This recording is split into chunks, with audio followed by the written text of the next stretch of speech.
Crack open a cold one. Hello, everybody. How's it going? Powerful energy. Hang on. We gotta keep it. Do you have an answer to that? Oh, we gotta keep that train going. Hell yeah. Are you ready? It's gonna end it too, because I don't have one. There it is. Oh, I didn't pick up on Discord. Damn it. Stupid filters.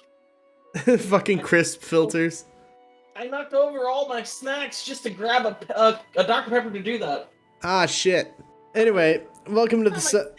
This is actually take 2. Because we recorded this last week, but guess who didn't check OBS before recording?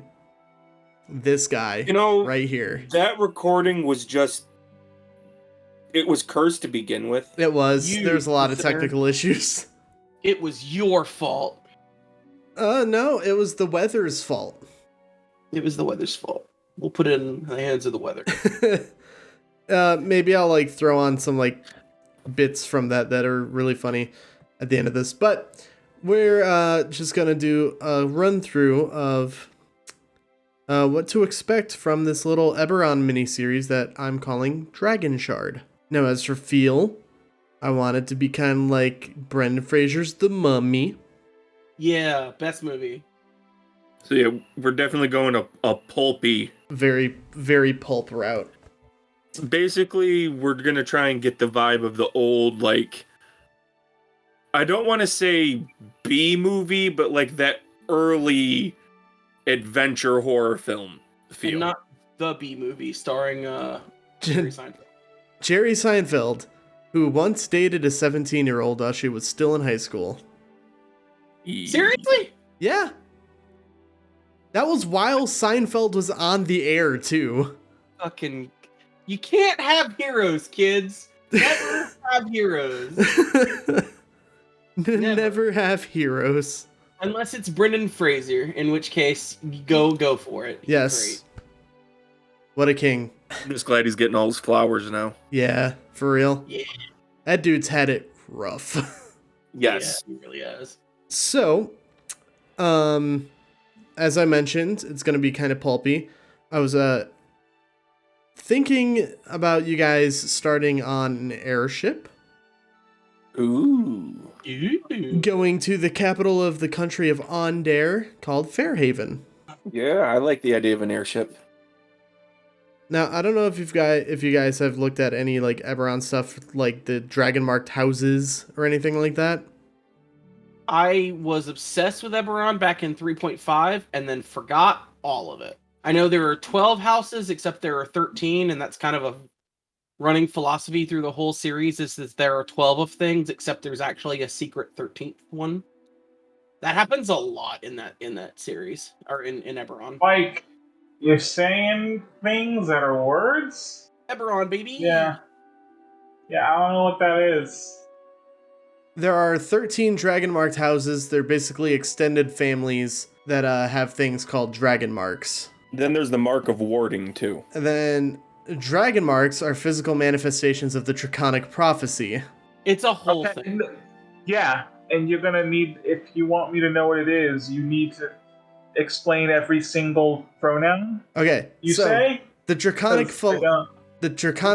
prophecy is literally a record of things to come that has been playing out since the creation. And one of those things is that everyone gets sick tattoos.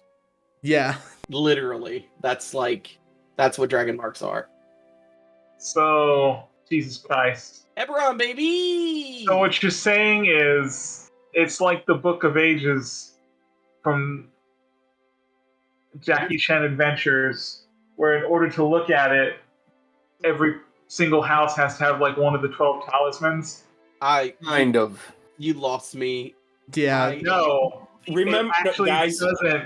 hold It up, is hold up. literally that, Pause. like, Hang Paused. Hold on. He's talking the old Jackie Chan cartoon. Oh, I know what he's talking about. I just haven't seen Yeah, I it don't in remember 20 that. years. yeah. I remember talismans, masks, and talismans again because all the talismans like came to life or whatever. That's like all. Yeah. The only thing I remember from Jackie Chan Adventure is it came on between Pokemon and Yu-Gi-Oh! Anyway, so there's a bunch of different marks. There's Mark of Detection, Mark of Finding, Mark of Handling, Mark of Healing, etc., etc. There's 13 of them. One of them is currently quote-unquote lost. And then there's aberrant dragon marks. And those are the more dangerous and destructive forms of dragon marks that can appear on any of the races, regardless of like the bloodline. It's a whole thing. You're explaining this, man, and it sounded more and more like it's just fucking Jackie Chan Adventures. Okay, well, here's the other part of it. That whole thing we're probably not going to get that much into. Yeah. So it's not anything you really need to be that familiar with. Yeah, this series isn't going to be like super long. I do want to do a larger Eberron campaign somewhere down the line, but this is just a little breather between before we do the next Gooligans shenanigans. Because Yeah. we feel we need a breather after that ending. Oh yeah. Not looking at any particular people. Fucking know what you're talking about. Whatever. Yeah. That's what we need, a breather, because it's not like any of us have been able to actually sit down with our characters and them be able to process it or have any actual outlet to them. It's been real fun, right? Just not being able to talk about that in any way, shape, or form. That's been great. It's been fucking great. But see, that buildup is what's going to make that return to that story episode so You know great. you know what? I don't want to hear it. I because know. I don't get to process it at all ever because Yeah. Jack is gone. Yeah, it's like, for you, fucking, I'm an artist, not a writer. So to me, it's just, fuck that. No, it's not fun. I don't want build up. It's not the way I work. God damn it. Retroactive spoiler alert. Right. Yeah, well, this will come out pretty late, I would assume. I'm assuming if people are listening to this, they listen to at least some of Blood. Sorry, did you just say spoiler alert on our own podcast for something that happened already? Watched it yet? No, it's fine. I You get. can't. So the reason I'm calling this one Dragonshard is because I'm thinking like the MacGuffin that you're looking after or looking for or that you want to get and not let the bad guys have is specifically a Sybaris Dragonshard. Now, Sure. do I have to explain Dragon Shards? Yes. Because I was gonna say, listen, man, you've been playing with me long enough. I was thinking, I swear to God, if he says the reason this is called Dragonshard is because we're looking for a Dragonshard, I can lose it. Are you losing it? A little bit. Okay, so a Dragon Shard is basically a gemstone that has pulsating veins of like color kind of going throughout them. They look very pretty. You can find them all over Eberron. They come in 3 distinct different flavors, varying in color, location, and like use cases. They can be used to enhance the powers of dragon marks or in the creation of magic items, artifacts, or constructs. So basically, any machine that's running on magic is probably being powered by a dragon shard. And now the 3 ones are Sybaris Dragon Shards, Kyber Dragon Shards, and Eberron Dragon Shards. The reason they're named that way is because Sybaris, Kyber, and Eberron were the names of the dragons that created the world. So Sybaris Dragon Shards are, they're usually like kind of gold, and they can be found in certain equatorial regions of Eberron. They like fall from the sky or whatever. Yep, they fall specifically from a thing in space called the Ring of Sybaris. Sybaris Dragon Shards are the rarest of the Dragon Shards and are only sold in quantities in the city of Stormreach on Zendrick, or in Sharn on Corvair. Sybaris Dragon Shards are often used to enhance the dragon mark abilities, referencing earlier to the dragon marks in the houses. Kyber dragon shards are usually dark blue or black and are found underground. They're really hard to find, and they're the most dangerous to get because of the things that lurk in Kyber. Kyber is just the other name for the Underdark of Eberron. Yeah, their underground world.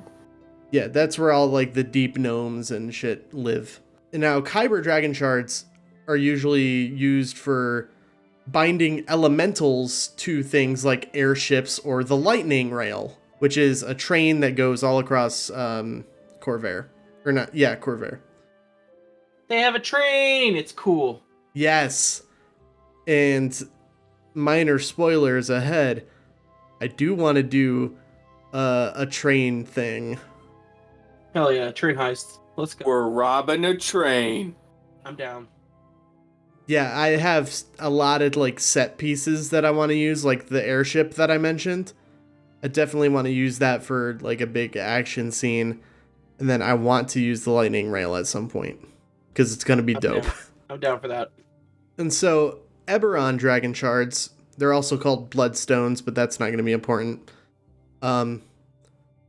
They're usually like kind of pinkish, egg-shaped stones that are buried beneath topsoil, or you can find them in swamps.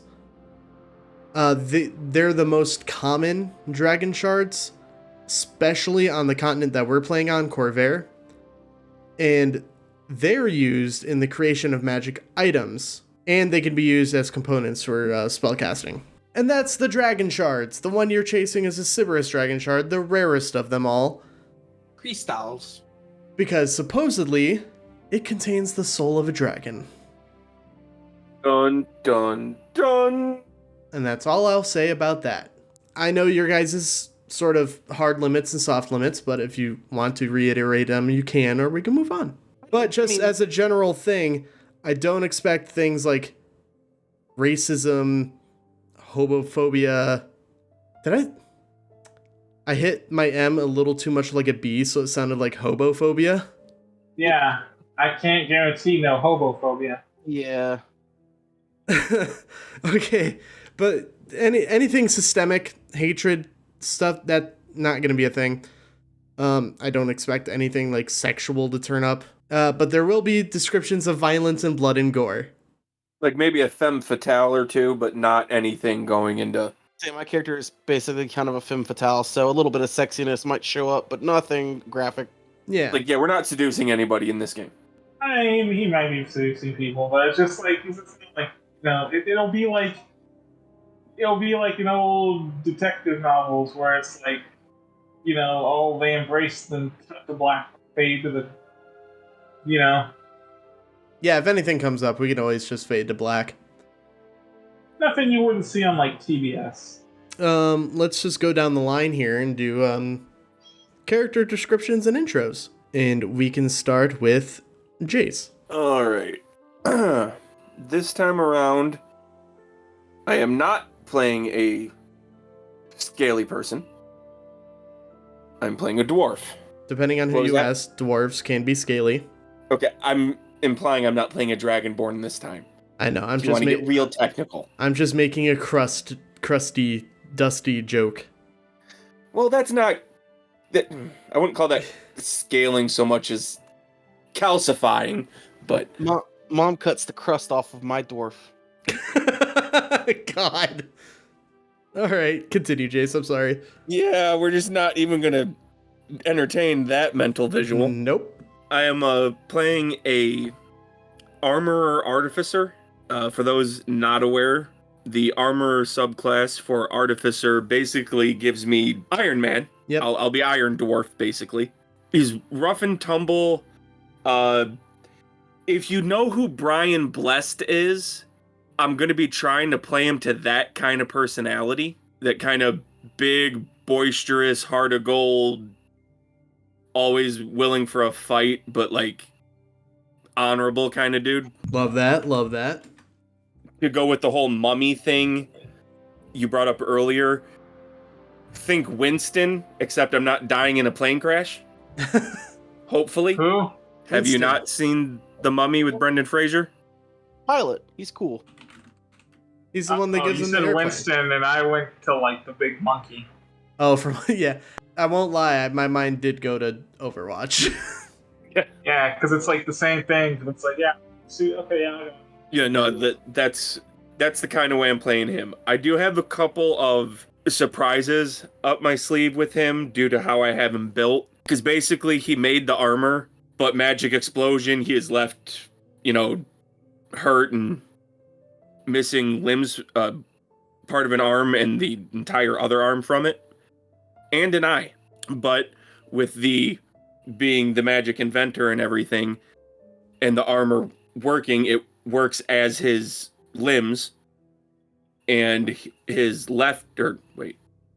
right eye is an ersatz eye, which is a magic item that's basically, with how we're going to play this one, since Eberron's a little more like steampunky, right? Mm-hmm. It's kind of a clockwork magic eyeball, so he can see normally. That's fucking dope. Yeah, there's a lot of little fun flavor and theme stuff I can do with them, and I'm going to be doing that to the 9s. So a lot of thinking outside the box on how to make my spells work and how to theme them to the character. And I remember last time we did roll for trinkets. Do you remember which trinket I gave you? I have a metal folding fan with a picture of a kitty cat on it, which with a couple of the other things I have, it's going to... Character introduction is going to be fun for me. Like, in campaign. Mm-hmm. All right. Nick, you want to go next? Yeah.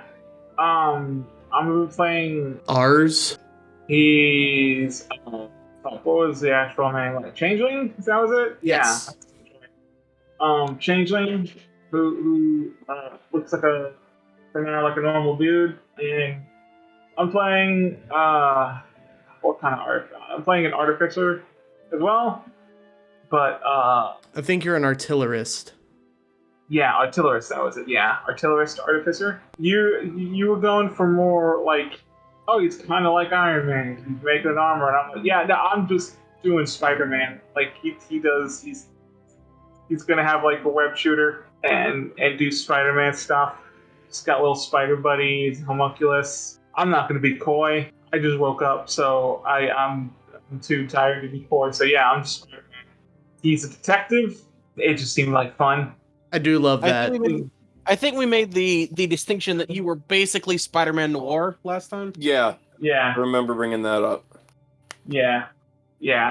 Basically, I didn't put too much thought. Honestly, I didn't put like a whole lot of thought into like what type of person the character is, because like it was gonna be one shot, and I was like, I'll play it by ear. The only thing I kept was like, he'll be a detective, and so we'll see that. But I don't know how things are going to shake up.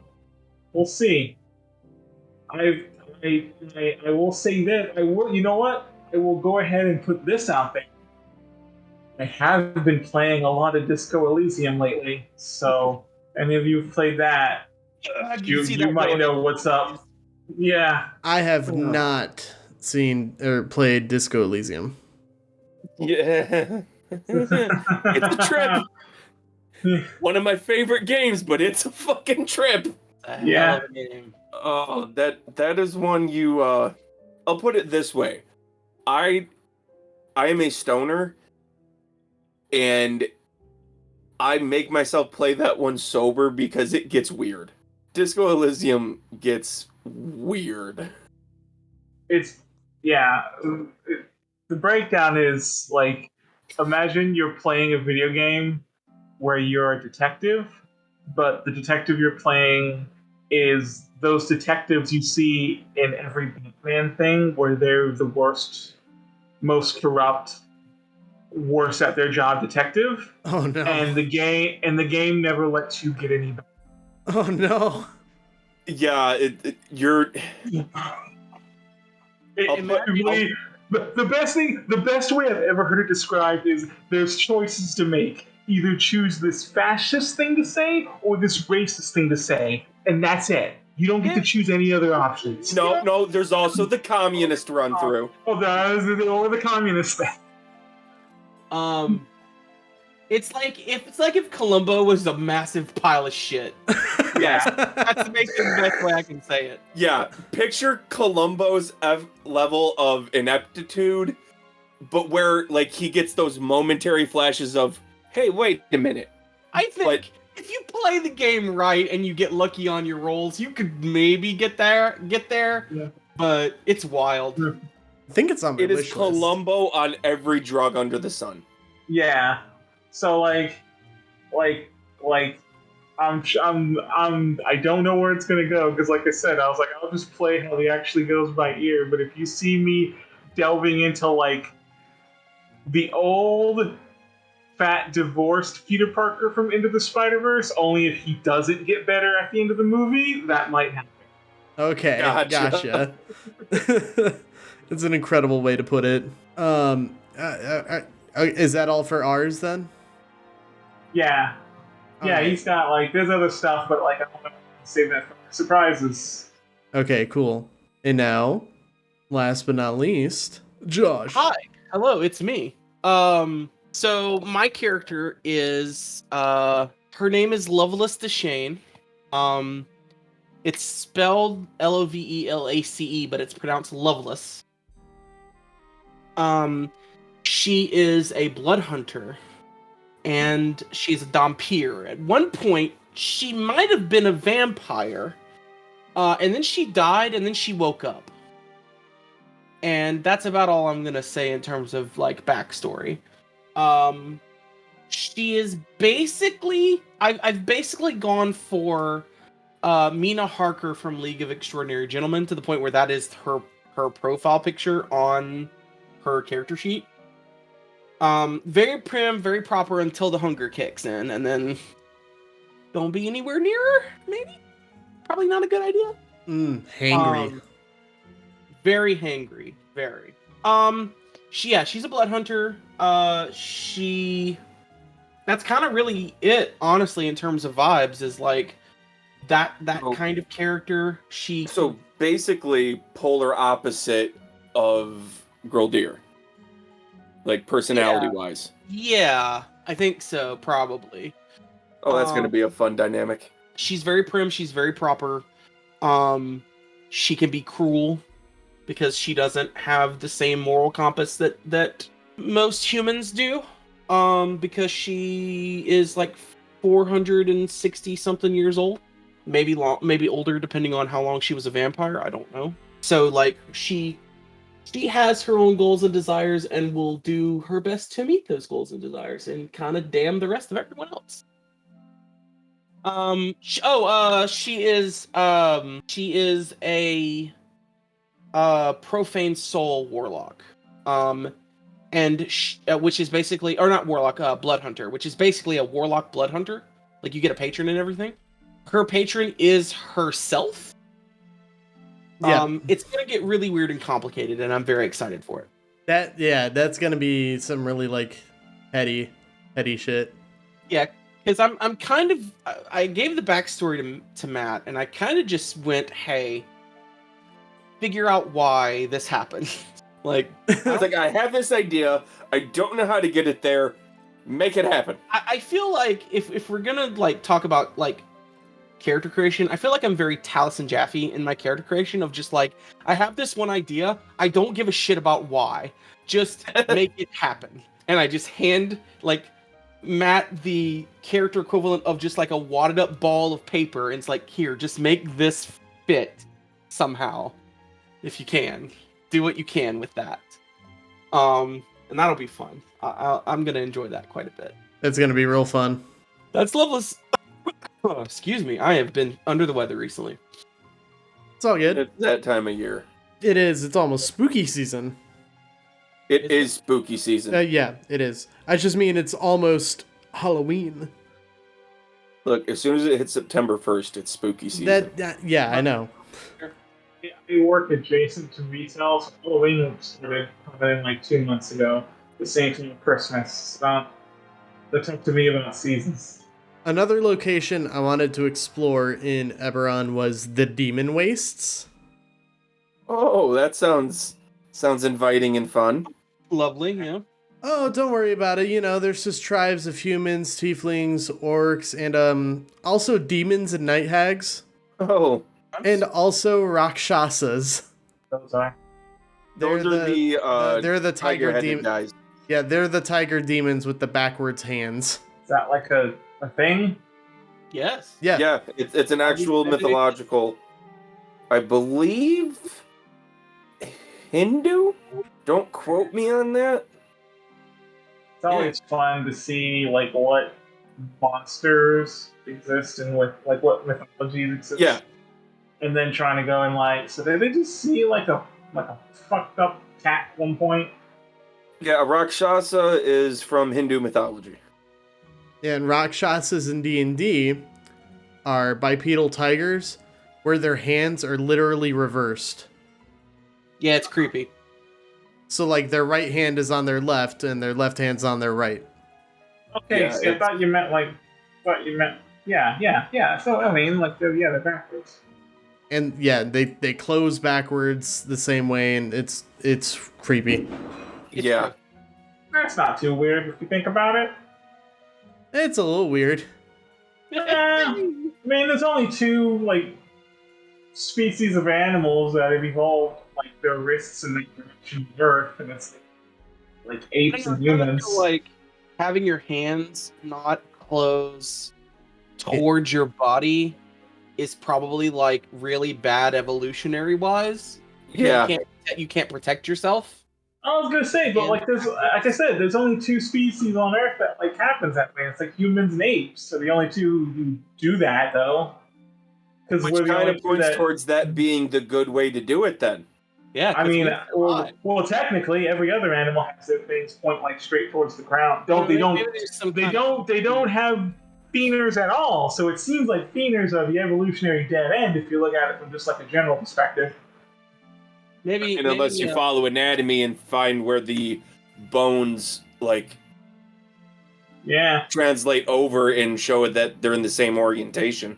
Maybe there's something in like the demon world where like having your hands that way is like more advantageous because you can like grab blades or weapons. Or I was gonna say, do they have like claws?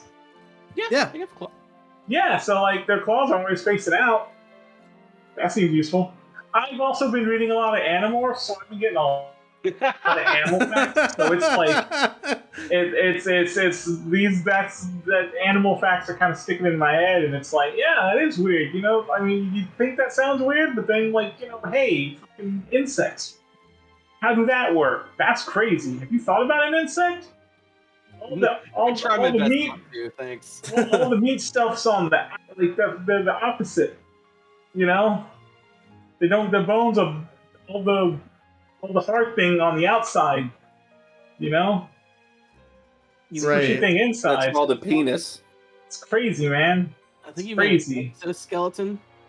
Yeah, the chitons. That's the weirdest thing in the world. You sure he's talking about that? He just said hard thing on the outside. Could be any number of things. There are 3 locations in the Demon Wastes that I wanted to touch on, but we might not get there. The remnants of the Rakshasa civilization is a city called Ashtakala, because nothing in fantasy can ever be just straightforwardly pronounced. I mean, you could. I mean, you could. If you want to, you could. I mean, it's also a established setting, so. Yeah, well, yeah. But yeah, it's a city. I'm sorry, you literally said it. And it was Rakshasa.